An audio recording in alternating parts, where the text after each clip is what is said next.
right, here we are in our last video of lesson 18. Thanks for joining me. We're on page 154 working on this problem, writing a word problem to go with it. So in parentheses we have 9 plus 4, and then we have times 3 minus 6. So, you can be creative and write any word problem that you want. You can write your own or you can copy what I have. But I'm going to go ahead and get started. Let's see. Something that has 3, right? So I got 3 sets of paints.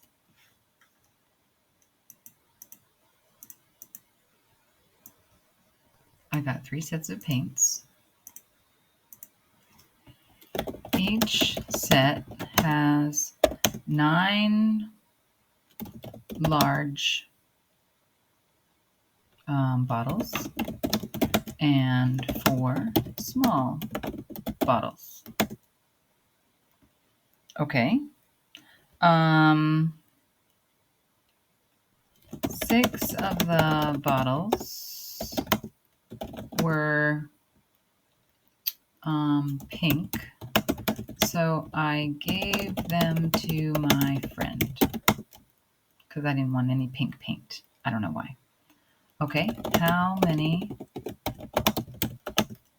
bottles of paint do I have now?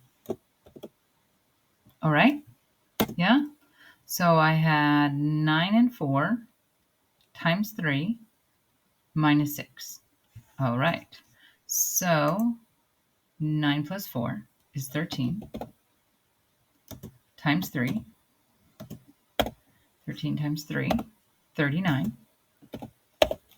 minus 6, 33. And I haven't been doing this before because we've just been kind of coming up with the answer. But when you do write an answer to a word problem, remember that it needs to be in words. I have 33 bottles of paint now. All right. Awesome. Let's look at the next slide.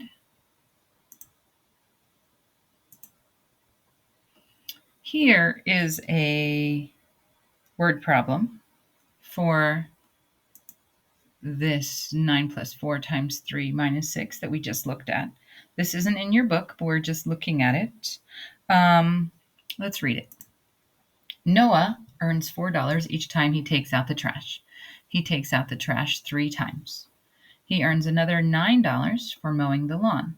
He spends $6 on a baseball card. How much money does Noah have? Okay, so remember that we were working on the expression 9 plus 4 times 3 minus 6. Yeah? Okay. Does this word problem match this expression? Here's our 4, and there's our 3 times. Yeah, there's those 2. And then he earns another $9. So we don't have the 9 3 times, do we? This would be more 4 times 3 plus 9. Yeah? Do you see that? Minus 6. Okay? So be careful with your word problems. Make sure that, like, if it's times 3 and it's in parentheses, that you're multiplying both of these things times 3. Okay? All right. Very good. And then I just wanted to look at one more thing.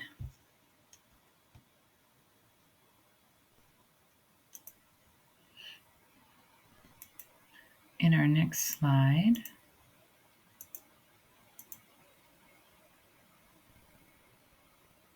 And this isn't in your book either. It's just another thing to think about. Whoops. It's probably the next one. There it is. Okay. So you see how we have groups of 96. That would be the total is 96. And then we have our 33. It's a little bit larger, so that shows us that it's like 96 minus 33. Remember that from our other word problem? And then you see how these small question marks are for different things, right? So we have to really pay attention to make sure that we know what our tape diagram is showing and what our question is asking, right? Because we would have different real world problems for each of these tape diagrams, right? This one would be 96 minus 33 and then dividing by 3. How much is each one, right? This one would be 96 minus 33 and then how much is each one divided by 3, but then how much is 2 of those? Like I give my friend 2 of those boxes of donuts. How many donuts does he get altogether? And then here, minus 33, and then one of the 3 parts. So maybe I give my friend 33 donuts, and I also then give him one of the boxes of donuts. How much does he get altogether? So pay close attention to these parts of your tape diagram. Pay close attention to your unknown. What are you asking for? What is the question asking for? All right. Thanks very much. That's the end of lesson 18. Aloha.